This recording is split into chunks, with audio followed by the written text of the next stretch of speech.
Voilà, nous arrivons maintenant à un moment central, à un moment merveilleux où à la fois nous réalisons la grandeur de notre Dieu et la puissance de son évangile. Nous qui sommes là ce matin, nous avons expérimenté la puissance de la parole de Dieu dans notre vie. Et pour l'occasion de cette grande et merveilleuse journée, nous avons la joie d'accueillir notre frère, le monsieur Michel Fred, pasteur des Assemblées de Dieu de France, missionnaire au Tchad. Et c'est lui qui maintenant nous annonce tout le conseil de Dieu.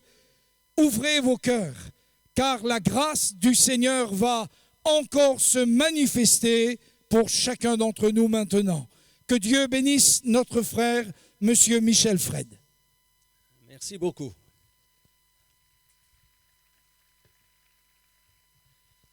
Bonjour à tous.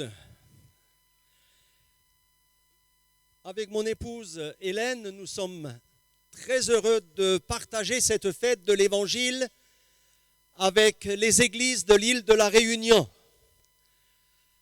Si nous sommes à la Réunion depuis le Tchad, c'est parce que nous avons eu un heureux événement ces derniers jours.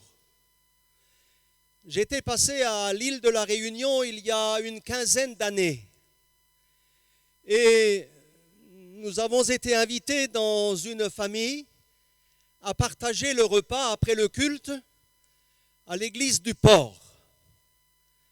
Et voilà qu'une petite fille, pendant ce repas, m'a interviewé. Elle avait à l'époque environ une dizaine d'années. Et cette petite fille est devenue une belle demoiselle. Elle a grandi et nous avons été heureux le 31 mai dernier de célébrer son mariage avec notre fils. Et nous bénissons le Seigneur pour ce bel événement que le Seigneur a permis. Donc voilà notre raison de notre présence ici à l'île de la Réunion. Nous sommes venus pour le mariage. Et puis, me voici devant vous de façon inattendue, mais je rends grâce au Seigneur de ce que, par le pasteur Ruby, votre président des Assemblées de Dieu, l'invitation m'a été adressée à prêcher la parole de Dieu lors de cette journée de la fête de l'Évangile.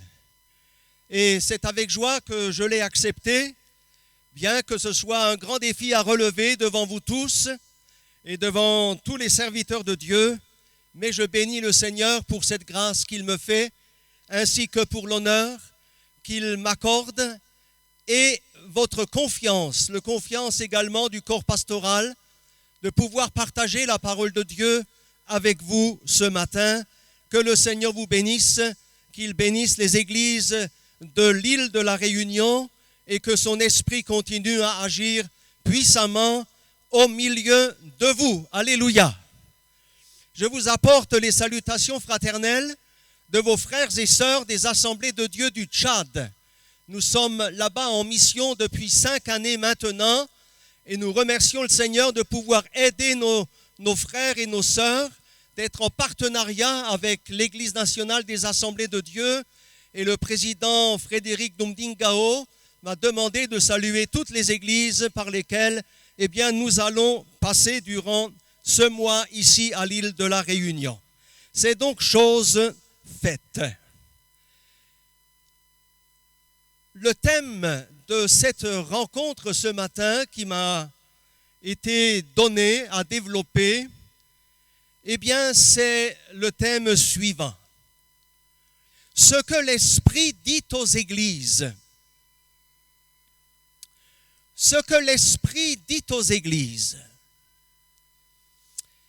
Je crois que ce qu'on peut dire d'entrée, ce matin, ce que l'Esprit nous dit à nous, des églises, des assemblées de Dieu, c'est que Jésus est présent au milieu de nous.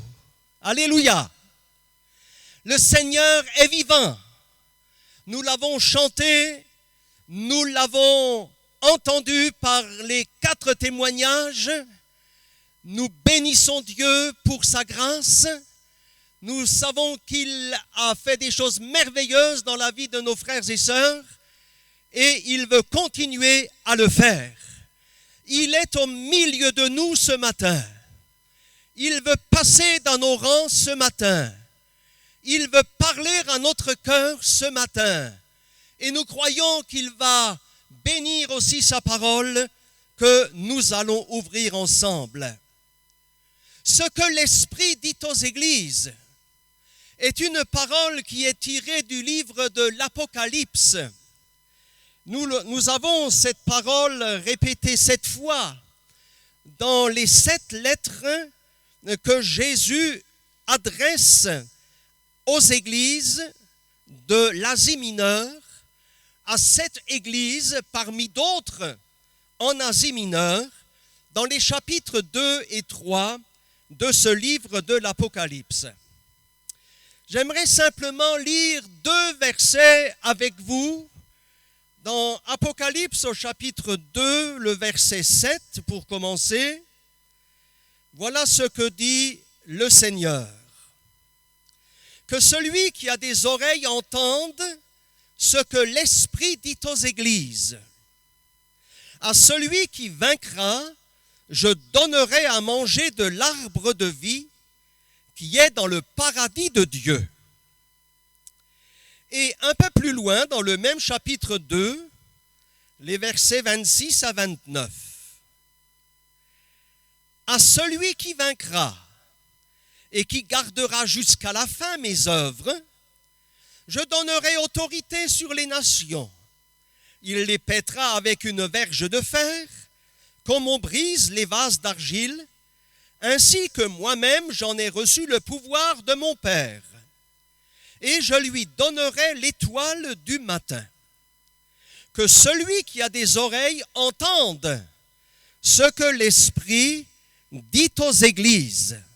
Amen. Alors de quoi le Seigneur a-t-il parlé à ces églises que nous avons dans ces 2 chapitres du livre de l'Apocalypse? Je vais vous le dire en bref parce que mon intention n'est pas de développer ce que l'Esprit a dit à ces églises, ce serait bien trop long. Mais en bref, d'abord à l'église d'Éphèse, le Saint-Esprit a souligné la négligence des priorités dans cette église. À l'église de Smyrne, le Saint-Esprit va souligner l'opposition satanique et les persécutions auxquelles l'église devra faire face. Et puis vient le tour de l'église de Pergame. Là, le Saint-Esprit va relever les compromis religieux qui se manifestent au sein de cette assemblée. L'assemblée de Thyatire, les reproches qui lui seront faits concerneront les pratiques immorales que nous trouvons dans cette assemblée de Thyatire. Et puis vient le tour de l'église de Sardes. Là, ce sont les illusions qui sont relevées. Parce que le Seigneur va lui dire, tu passes pour être vivant, mais en réalité, tu es mort. Il y a comme une apathie spirituelle qui se manifeste là au sein des membres de cette assemblée. Le tour de Philadelphie maintenant, où nous n'avons pas de reproche de la part du Seigneur pour cette assemblée, ce sont plutôt des opportunités que le Seigneur a offertes à cette église et des opportunités qu'il ne faut pas manquer. Parce que le Seigneur lui dit, j'ai ouvert devant toi une porte que personne ne pourra fermer. Alors, puisque la porte est ouverte, il faut que tu y passes. Ne manque pas l'opportunité que je place devant toi. Et la 7e église dont il est question, eh bien, c'est celle de Laodicée, où le Saint-Esprit va souligner une prospérité, mais une prospérité trompeuse. En conclusion de ces lettres, aux églises, le Seigneur fait un appel à être des vainqueurs, comme nous venons de le lire. À celui qui vaincra, celui qui sera victorieux dans les situations respectives décrites dans ces lettres, à celui qui vaincra. Voilà les promesses que le Seigneur fait aux vainqueurs. Et c'est ainsi que se terminent, n'est-ce pas, les lettres que le Seigneur voulait adresser à ces églises. Donc mon but ce matin n'est pas de développer ce que l'Esprit a dit à chacune d'entre elles, mais plutôt de m'arrêter sur l'expression elle-même, et cela en tenant compte du contexte dans lequel cette expression, ce que l'Esprit dit aux églises, le contexte dans lequel se situe cette expression. Ce que l'Esprit dit aux églises, premièrement, cela nous rappelle que le Saint-Esprit est une personne. Le Saint-Esprit n'est pas seulement une puissance que le Seigneur nous a promise, mais cela nous rappelle que le Saint-Esprit est une personne, c'est un esprit qui veut parler aux églises. Il a parlé, il veut continuer à parler dans l'Église. Si tout au moins nous avons une oreille pour l'écouter, et si dans nos assemblées, si dans nos rencontres spirituelles, nous lui donnons de la place pour qu'il puisse parler, si nous lui donnons le temps nécessaire pour pouvoir s'adresser à nos cœurs, c'est quand même une grâce extraordinaire que Dieu veuille parler à nous, humains, à travers d'autres humains qu'il choisit au sein du peuple de Dieu. Quel abaissement extraordinaire de la part de notre Dieu, du Dieu trois fois saint, qui descend ainsi au milieu de son peuple pour se servir de nous afin que nous puissions parler de sa part par le Saint-Esprit à nos frères et à nos sœurs, à des personnes qui ne connaissent pas encore Jésus, mais pour lesquelles le Seigneur Jésus a une parole précise. C'est une grâce absolument extraordinaire, cela, pour laquelle, nous devons être reconnaissants à Dieu. L'Esprit ne demeure pas seulement dans la vie des enfants de Dieu. Nous l'avons chanté dans ce magnifique cantique tout à l'heure, « Je suis enfant de Dieu ». Oui, l'Esprit de Dieu habite dans la vie de l'enfant de Dieu. Il va demeurer en vous, a promis le Seigneur Jésus-Christ. Mais l'Esprit n'est pas seulement là comme un hôte passif. S'il demeure en nous, c'est afin qu'il puisse agir à travers nous. Il veut se manifester à travers les membres du corps de Christ. C'est pourquoi l'apôtre Paul nous invite les uns et les autres, non seulement à être remplis du Saint-Esprit, mais encore à aspirer à la manifestation de l'Esprit Saint au milieu des assemblées lorsque nous nous retrouvons. Et recherchez ardemment cela, dira-t-il. Soyez zélés pour demander, pour aspirer aux dons spirituels, aux manifestations. L'Esprit veut se manifester. L'Esprit veut agir à travers les enfants de Dieu. L'Esprit veut parler à travers les enfants de Dieu réunis pour que le corps de Christ soit encouragé, qu'il soit édifié, qu'il soit réconforté, qu'il puisse aller de l'avant, qu'il soit renouvelé dans sa foi. Que le Seigneur nous donne d'avoir une oreille toujours plus attentive pour discerner la voix de l'Esprit au milieu de nous. Lorsque nous sommes ensemble, donnons-lui le temps, donnons-lui de la place pour qu'il puisse déposer dans notre cœur une parole divine pour le peuple de Dieu. Soyons de plus en plus sensibles à sa voix. C'est Jude qui nous dit dans son épître que dans les derniers temps, les gens suivront davantage leur simple instinct naturel, mais ils n'auront pas l'esprit. Dans le monde dans lequel nous vivons, je crois que de plus en plus on met l'accent sur le psychisme, sur l'essence, sur les émotions, sur l'émotionnel, sur des ambiances ou des atmosphères qui peuvent, n'est-ce pas, émouvoir notre âme. Mais cela n'a rien à voir avec l'Esprit de Dieu. C'est pourquoi nous devons discerner ce qui vient d'en haut et ce qui vient d'en bas. Devons discerner ce que le Seigneur veut déposer dans nos cœurs et que nous puissions le demander davantage au Seigneur. Donne-moi ce discernement dont j'ai besoin afin d'entendre ta voix et que je puisse transmettre ce que tu veux dire au peuple de Dieu. L'Esprit, ce que l'Esprit dit aux églises, c'est un esprit qui veut continuer à parler au milieu de nous. Ce que l'Esprit dit aux églises, c'est ainsi que les lettres se terminent dans ces 2 chapitres de l'Apocalypse. Mais quand nous voyons le début de chaque lettre, c'est Jésus qui parle. C'est lui qui dit à l'apôtre Jean, écrit à Philadelphie, écrit à Smyrne, écrit à Éphèse. C'est Jésus qui parle à l'Église. C'est lui qui s'adresse à chaque assemblée locale.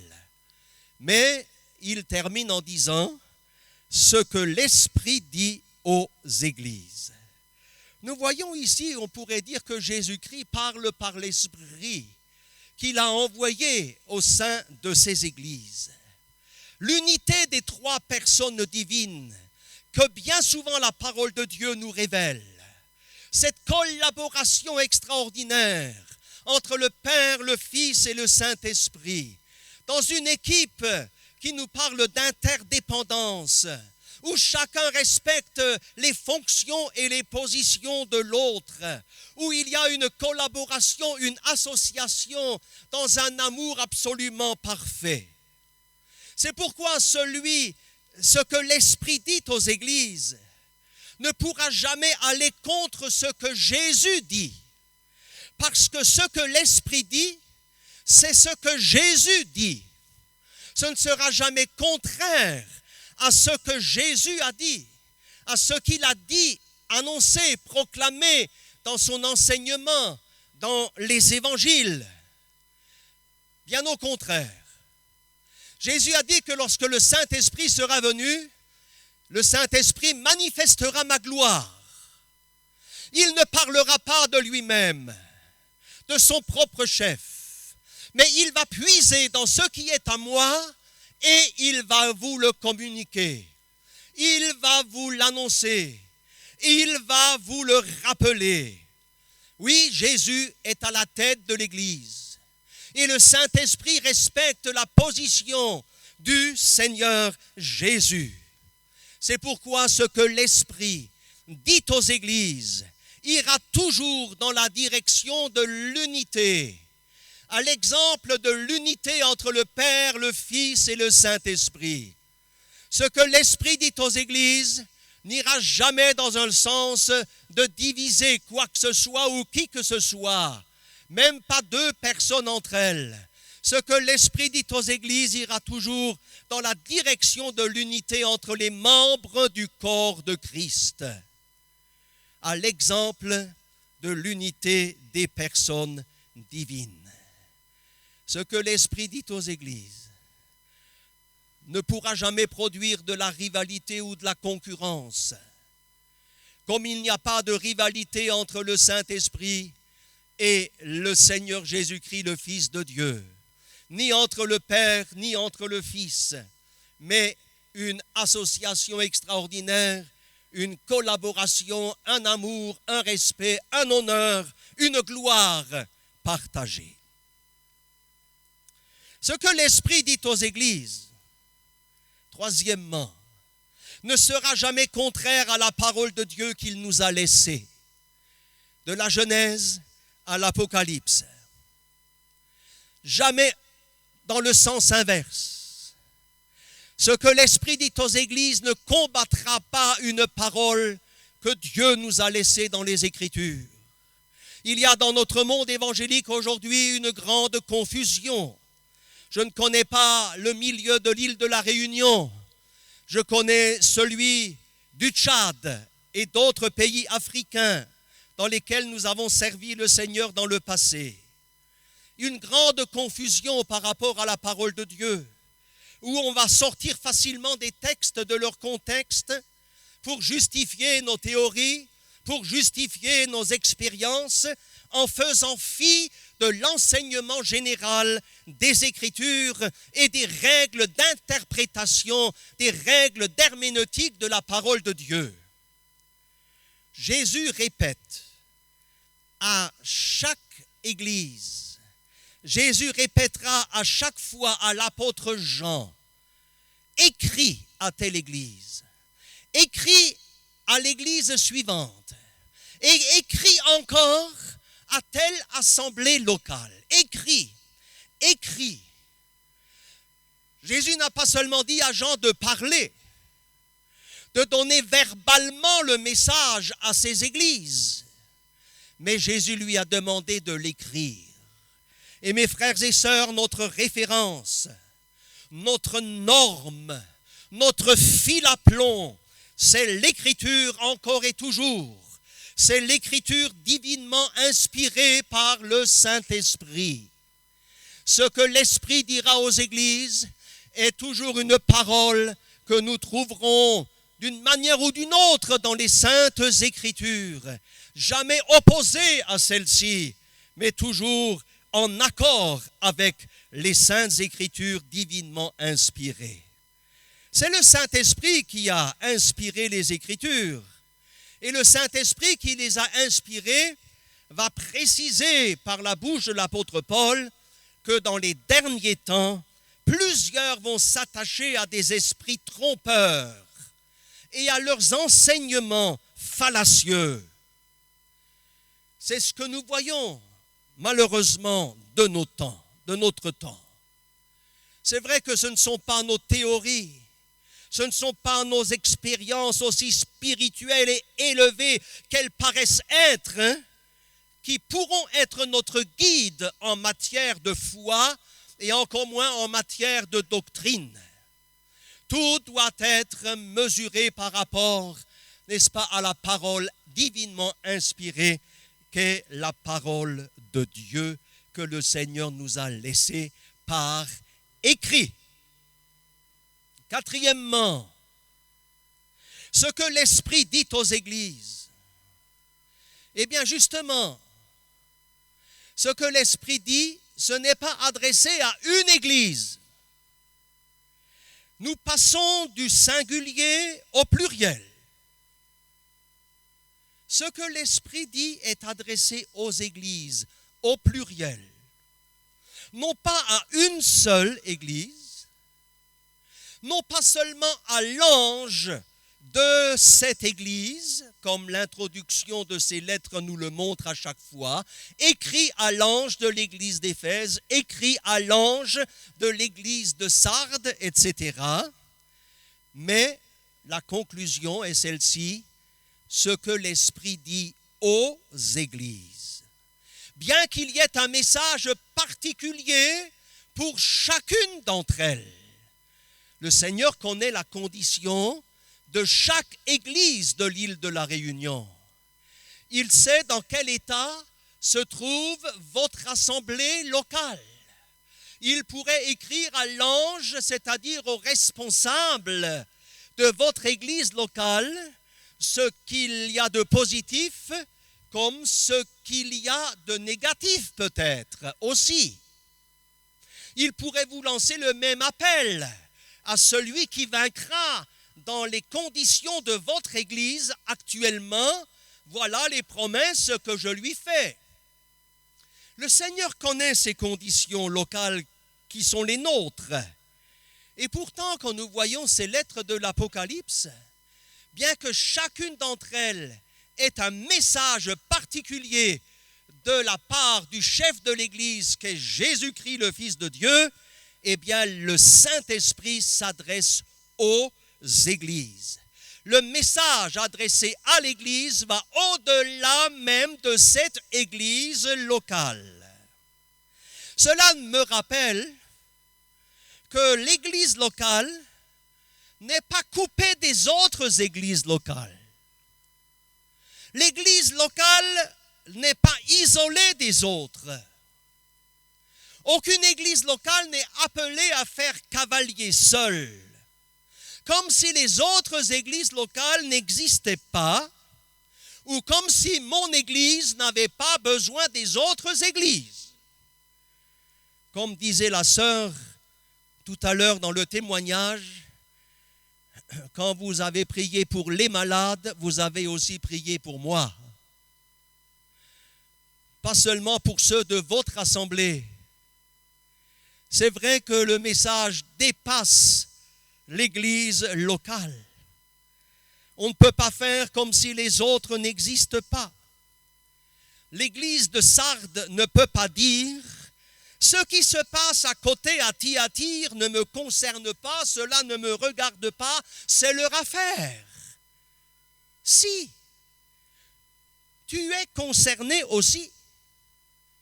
Parce qu'il n'y a pas 7 livres distincts qui ont été écrits, mais il n'y a qu'un seul livre dans lequel se trouvent les 7 épîtres, à partir duquel chaque église peut apprendre ce qui concerne aussi l'autre église. Ce ne sont pas 7 livres différents, ce sont 7 lettres différentes dans un même livre. Ainsi, nous ne pouvons pas nous replier sur nous-mêmes. Que dit l'apôtre Paul aux Galates, par exemple? Portez les fardeaux les uns des autres, et de cette manière, vous accomplirez la loi de Christ.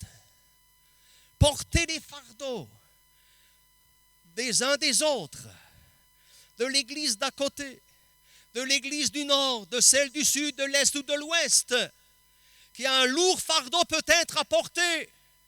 Aidez-le à porter aussi ce fardeau-là, tout au moins dans la prière, si ce n'est pas davantage. Portez les fardeaux les uns des autres.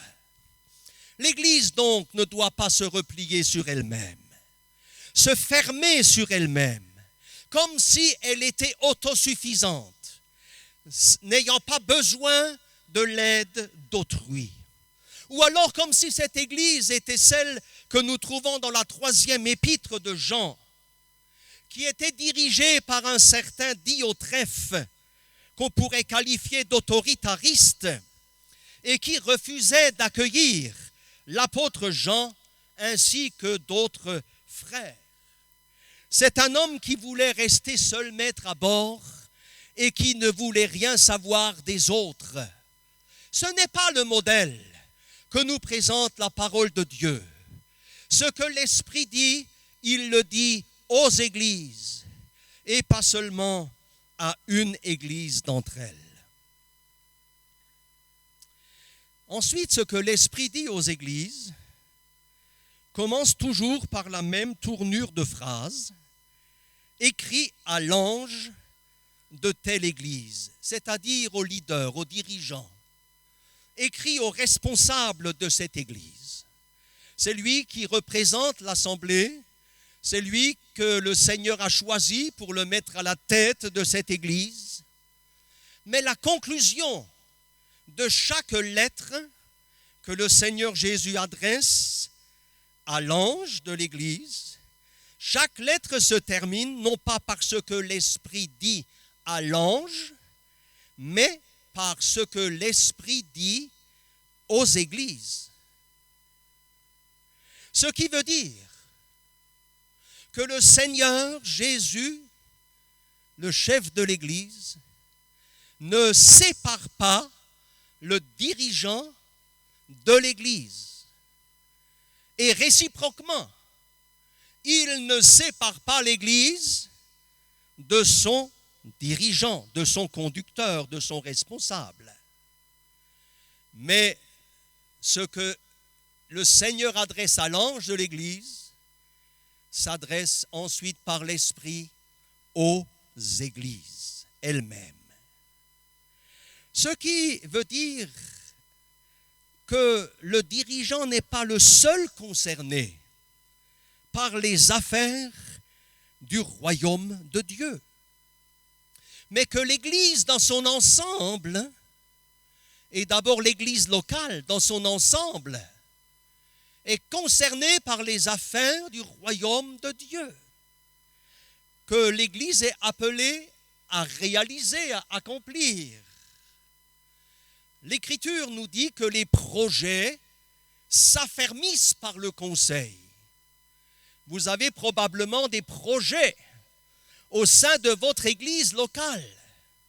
Et c'est une bonne chose d'avoir une vision d'avenir pour pouvoir s'étendre, pouvoir élargir l'espace de votre tente, pouvoir vous développer ailleurs, ouvrir d'autres postes ou peut-être dans des départements au sein même de votre assemblée, dans telle ou telle orientation. Les projets s'affermissent par le conseil. C'est ce que nous lisons dans Proverbes chapitre 20, verset 18, et il y a d'autres textes semblables. Et la parole de Dieu nous encouragera toujours à chercher l'avis de sages conseillers pour la conduite à tenir au sein de l'œuvre de Dieu. Ce que l'Esprit dit à l'ange, il le dit par l'Esprit aux églises. L'apôtre Paul a envoyé une épître aux Colossiens. Mais nous apprenons dans l'épître aux Colossiens que l'apôtre Paul a aussi envoyé une lettre aux Laodicéens, à l'église de Laodicée. Et quand il écrit aux Colossiens, il leur dira, quand vous aurez lu cette lettre, envoyez-la à Laodicée. Et vous allez recevoir celle adressée à Laodicée, afin que vous en preniez connaissance à votre tour. On pourrait dire que c'est la même chose pour l'épître aux Éphésiens. Cette lettre aux Éphésiens semble plutôt être une lettre circulaire dans la région d'Éphèse, en Asie. Et l'apôtre Paul lui-même, bien qu'il ne soit pas issu de l'église de Jérusalem, il a pourtant tenu cette église de Jérusalem en haute estime.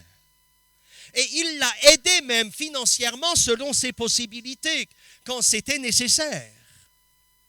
Ainsi, voyez-vous, mes frères et sœurs, pour l'Esprit, il n'y a pas une église, mais pour l'Esprit, il y a les églises. Et lorsque le Seigneur Jésus-Christ va revenir pour nous chercher, il ne va pas enlever une église locale, mais il va enlever son église, ses églises, son église universelle, les églises dans leur ensemble. Alléluia. Alors n'ayons pas des œillères pour ne voir que ce qui se passe chez nous, en estimant peut-être que nous sommes meilleurs que d'autres. Ce serait une mauvaise attitude. Considérez l'humilité de l'apôtre Paul. C'est un homme qui a fait une expérience de conversion unique. Chaque expérience de conversion est unique. Nous l'avons entendu tout à l'heure dans les témoignages. Chacun a son passé tout à fait unique, particulier, qui ne ressemble à aucun autre. Et l'apôtre Paul aussi, ce Saul de Tarse, comme il s'appelait, eh bien, il avait aussi son passé religieux, son passé de juif pharisien, fortement impliqué, n'est-ce pas, dans son parti religieux, étant un homme aussi des Écritures, qui connaissait, eh bien, l'Ancien Testament sur le bout des ongles. Il a reçu un jour un appel singulier de la part du Seigneur Jésus-Christ, quand il l'a rencontré sur le chemin de Damas. Et puis plus tard, nous apprenons que l'apôtre Paul a même eu la connaissance de l'évangile, non pas par un homme, non pas par les autres apôtres, mais par le Seigneur Jésus-Christ lui-même. C'est ce que nous lisons dans Galates chapitre 1er et au verset 12. Mais voilà qu'à un moment donné, cet homme qui a eu un ministère puissant, qui était un pionnier dans l'œuvre de Dieu, qui a implanté de nombreuses églises, là où le Saint-Esprit le conduisait, eh bien nous apprenons toujours dans l'Épître aux Galates qu'il s'est senti poussé par le Saint-Esprit, et cela suite à une révélation qu'il a reçue du Seigneur. Après bien des années de ministère déjà, le Saint-Esprit l'a poussé à remonter à Jérusalem vers ses frères, dans le but de leur exposer l'évangile qu'il prêche. Il voulait en faire part aux autres apôtres à Jérusalem, et dans le but que son passé ou que son futur dans le ministère ne soit pas compromis. L'Esprit de Dieu l'a amené à Jérusalem, à rencontrer ses collègues dans le service de Dieu. Après bien des années de ministère, selon que l'Esprit le conduisait. Eh bien, cela me fait dire que cet homme de Dieu, cet homme rempli du Saint-Esprit, cet homme ayant une vocation particulière, celle d'aller vers les païens, alors que d'autres allaient plutôt vers les Juifs. Eh bien, cet homme de l'Esprit a recherché la communion avec ses collègues. Il a recherché la main d'association dans le service de Dieu avec ses frères. Il a cherché l'accord de ses frères. Il voulait qu'ils puissent dire oui, Paul. Ce que nous voyons dans ta vie, dans ton ministère, c'est quelque chose d'authentique. C'est quelque chose que nous appuyons. C'est quelque chose qui vient de Dieu. C'est le Seigneur Jésus-Christ qui est à l'œuvre dans ta vie. Ce sont les fruits de l'Esprit que nous remarquons dans ton service. Ce sont les dons du Saint-Esprit qui se manifestent à travers toi. Nous en avons les preuves. Nous le voyons de nos yeux. Nous avons de nouvelles églises implantées un peu partout. Voilà ce que Paul attendait aussi. Il voulait avoir l'approbation de son ministère sur sa prédication de la part de ses collègues. Ainsi, il n'a pas cherché d'être indépendant des autres. Il ne voulait pas non plus se replier sur lui-même, fort de sa propre expérience, fort de ses connaissances, fort de son parcours, fort de l'esprit pionnier qui l'anime. Non, il a cherché la main d'association. Peut-être que pendant longtemps, l'apôtre Paul n'en a pas ressenti le besoin. Il a dit tout va bien, le Seigneur me bénit, le Seigneur est avec nous, avec mes collègues qui m'accompagnent dans l'équipe missionnaire. On implante des églises, on ouvre par-ci, on ouvre par-là. Dieu confirme sa parole par des guérisons, il y a des conversions, il y a des baptêmes du Saint-Esprit. C'était absolument extraordinaire. Donc continuons, oui, mais à un moment donné, le Seigneur l'arrête. Le Seigneur se révèle à lui. L'Esprit de Dieu parle fortement à son cœur et il lui demande, va à Jérusalem, fais cette démarche vers tes collègues, expose-leur l'évangile que tu prêches, afin qu'il n'ait pas de doute, qu'il n'ait pas d'hésitation, qu'il n'ait pas de suspicion sur ton compte, mais qu'il sache exactement ce qu'il en est dans ton ministère par rapport à la prédication de la parole que je t'ai donnée. Et Paul a obéi à la directive du Saint-Esprit et il est parti voir ses chers frères. Et ce fut une réelle bénédiction pour lui-même, comme ce fut une bénédiction aussi pour ses collègues de Jérusalem. Un jour, Jacob a dit à son fils Joseph, dans le livre de la Genèse, « Je veux t'envoyer vers tes frères. » Vous savez ce que Joseph a reçu de la part du Seigneur. Il a reçu 2 songes extraordinaires qui lui révélaient ce que serait son avenir. Oui, lui aussi avait un avenir et de l'espérance, comme le dit le prophète Jérémie. Dieu lui a fait de merveilleuses promesses. Il a reçu ses visions de la part de l'Esprit de Dieu en son temps.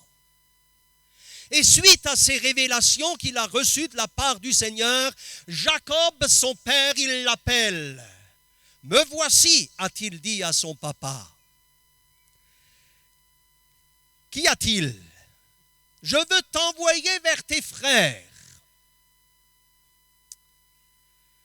C'est peut-être pas ce qu'il souhaitait entendre, parce que les frères de Joseph, vous les connaissez, ils le jalousaient, ils l'avaient pris en aversion, ils avaient de la haine dans leur cœur vis-à-vis de lui, parce que c'était un petit peu le préféré de son papa. Et il entend cette parole, « Je vais t'envoyer vers tes frères ». Alors qu'il venait de recevoir cette révélation de Dieu, cette vision de ce que Dieu lui réservait, Jacob lui dit, va voir tes frères, va voir comment se portent tes frères, après avoir reçu ces révélations pour sa vie. Eh bien, cela rejoint un petit peu à ce que l'apôtre Paul a fait vis-à-vis de ses collègues à Jérusalem. Il est allé voir ses frères.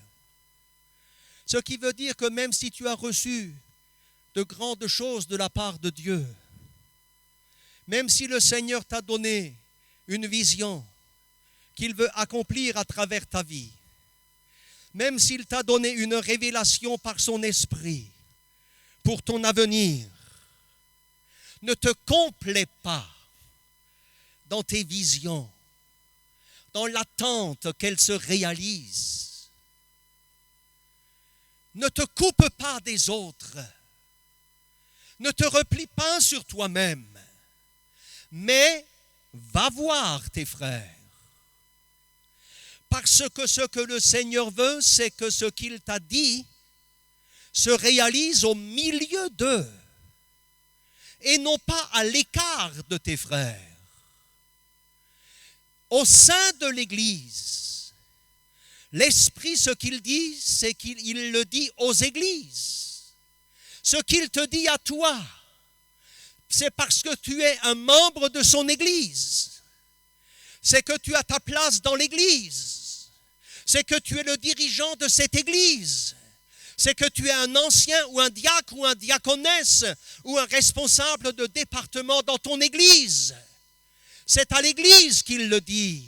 Et s'il te donne une révélation, un songe, une vision, quelque chose d'extraordinaire, eh bien, ce n'est pas seulement pour toi. C'est parce qu'il veut que tu sois une bénédiction pour tes frères. Il veut que tu sois une bénédiction pour tes sœurs, pour les enfants, pour les adolescents, pour la jeunesse, pour les aînés au sein de l'Église, pour le serviteur de Dieu de l'Église. Va voir tes frères. L'Esprit qui parle à l'Église poussera toujours les uns et les autres vers la fraternité. L'Esprit qui dit aux églises, qui parle aux églises, poussera toujours quelques membres que ce soit vers la direction de la paix, sur le chemin de la paix. Et autant que cela dépend de nous, de toi, de moi, soyons en paix avec tous les frères. L'Esprit qui parle dans l'Église nous poussera toujours sur le chemin de la réconciliation avec les frères et avec les sœurs ou avec les serviteurs de Dieu et vice-versa. Ce que l'Esprit dit à l'Église, aux églises, eh bien, doit être partagé. La vision que quelqu'un a reçue, il peut la partager avec quelqu'un de confiance, qui sait garder les secrets. Ou alors, s'il est dans une équipe, il va le partager avec ses coéquipiers. Pourquoi? Eh bien, parce que personne n'est infaillible. Je peux me tromper sur ce que le Seigneur m'a dit. Je peux me tromper sur cela. Je ne suis pas infaillible. Et il est bon d'avoir l'avis de quelqu'un d'expérience. Plutôt n'est-ce pas, de foncer pour peut-être se taper dans le mur plus tard. On peut partager cela. C'est ce que l'apôtre Paul a fait avec son équipe missionnaire. Lors de la vision du Macédonien, qui l'appelait à passer en Europe. Je ne sais pas si vous êtes appelé à passer sur un autre continent, en Afrique, en Europe, en Asie. L'apôtre Paul a été appelé à passer en Europe. Alors que le Saint-Esprit lui avait fermé la porte dans d'autres régions de l'Asie, le Saint-Esprit va lui ouvrir cette porte de l'Europe. Et voilà ce que nous lisons dans Actes chapitre 16, verset 10. À la suite de cette vision de Paul, nous avons aussitôt cherché à nous rendre en Macédoine, car nous avions la certitude que Dieu lui-même nous y appelait à prêcher la bonne nouvelle. C'est une vision que le Saint-Esprit a donnée à l'apôtre Paul et à lui seul. Et l'apôtre Paul aurait pu imposer son point de vue en disant « Le Seigneur m'est apparu, il m'a montré la direction à prendre, j'ai vu un Macédonien, il faut que nous prenions le bateau, il faut que nous traversions la mer, il faut que nous nous installions de l'autre côté, c'est notre direction à prendre maintenant, allez mes frères, faites vos bagages, on y va !» Ce n'est pas ainsi que les choses se sont passées. Non. Il y avait une équipe à côté de lui. Il y avait un Timothée, il y avait un Silas, et même Luc, l'écrivain des Actes des Apôtres, était là. Nous avons ici la première personne du pluriel, non pas du singulier. Je vais y aller. Je conclus que le Seigneur m'y appelle. Non. Nous avons cherché à nous rendre en Macédoine. Nous avions la certitude que Dieu lui-même nous y appelait à prêcher la bonne nouvelle. Voyez-vous, l'apôtre Paul a partagé la vision qu'il avait reçue de la part du Seigneur. Il l'a partagée avec son équipe. Il a cherché un consensus. Il voulait que l'équipe soit d'accord. Il voulait qu'on regarde dans la même direction et pas dans une autre direction opposée. Il voulait que chacun soit certain, persuadé, convaincu que cela vient du Saint-Esprit et non pas d'un homme qui a envie d'aller ailleurs. Non, il n'a pas marché d'après ses envies, comme Jésus n'a pas marché d'après ses envies. Mais il fallait qu'il passe par la Samarie. Il fallait qu'il monte à la croix. Il fallait qu'il aille ici, il fallait qu'il aille là, il fallait qu'il rencontre telle personne, il fallait qu'il en rencontre une autre. Jésus a marché par devoir. Ce que le Père mettait sur son cœur, il n'a pas marché d'après ses envies, envie de changement, soif de voir autre chose. Non, l'apôtre Paul non plus. Il cherchait une conviction commune avant de s'engager dans ce projet-là que le Saint-Esprit a déposé dans son cœur. Voyez-vous le respect du Saint-Esprit pour l'Église? Le respect du Saint-Esprit quand il parle aux églises. Et nous avons à respecter cela aussi. Cela nous montre que lorsque l'Esprit parle, lorsque l'Esprit agit, ce n'est jamais, n'est-ce pas, pour moi-même seulement, pour faire cavalier seul, pour me fermer sur moi-même. Non, c'est pour l'Église. Alors mes frères et sœurs, en conclusion, quand nous lisons ces 2 chapitres de l'Apocalypse, pour les 3 premières de ces églises de l'Apocalypse, l'Esprit parle avant qu'il ait fait mention du vainqueur. Le vainqueur, la mention du vainqueur vient tout à la fin. Que celui qui a des oreilles écoute ce que l'Esprit dit aux églises. Au vainqueur, je donnerai, je ferai ceci et cela. Pour les 4 autres églises, l'Esprit dit aux églises, et cela est mentionné après le vainqueur. Cette mention vient tout à la fin. Que celui qui a des oreilles écoute ce que l'Esprit dit aux églises. Tout à la fin. Si nous prêtons attention à ce que l'Esprit dit, nous serons des vainqueurs dans notre vie chrétienne. Si nous faisons attention à la voix de l'Esprit, que ce soit à travers les Saintes Écritures, à travers une prédication, à travers un don spirituel, nous ferons partie des vainqueurs et nous hériterons des promesses de Dieu.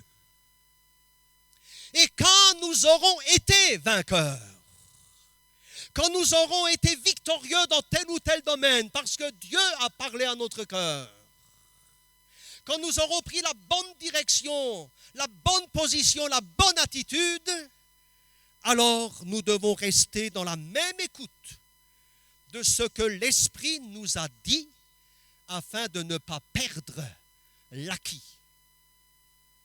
Alors, ce que l'Esprit dit aux églises dans ces temps difficiles, je crois que c'est la chose suivante. L'Esprit nous dit, vous avez besoin de moi. Je crois que nous l'avons chanté tout à l'heure dans un cantique. Vous avez besoin de moi. Nous ne pouvons pas nous passer du Saint-Esprit, de la personne du Saint-Esprit. Nous avons besoin de lui, mes frères et sœurs. Je pense que vous en êtes persuadés aussi. Dans ces temps de la fin, où nous sommes exposés, comme le frère le disait dans son témoignage, il y a le bien, mais il y a aussi les forces du mal. Et là où les forces du mal vont redoubler, là où les forces du malin vont s'intensifier, eh bien, combien plus avons-nous encore besoin d'une intensification de la puissance du Saint-Esprit dans notre vie. Et on peut dire ce matin, Seigneur, donne-moi une plus grande mesure de ton esprit. Donne-moi quelque chose de plus de ton esprit. Seigneur, élargis l'espace dans mon cœur, que je reçoive davantage de toi, Seigneur. J'en ai besoin pour tenir debout dans les temps difficiles, dans l'épreuve ou dans la tentation. Seigneur, que la force de l'Esprit m'anime encore plus que hier et demain encore davantage qu'aujourd'hui. Nous ne pouvons pas et nous ne devons pas nous priver des manifestations de l'Esprit dans nos églises. Nous en avons besoin. Et nous avons besoin d'être à son écoute parce que l'Esprit est un esprit qui parle, comme je le disais au début. Et d'ailleurs, et je termine par là, la dernière parole de l'Esprit aux églises, quelle est-elle dans la Bible?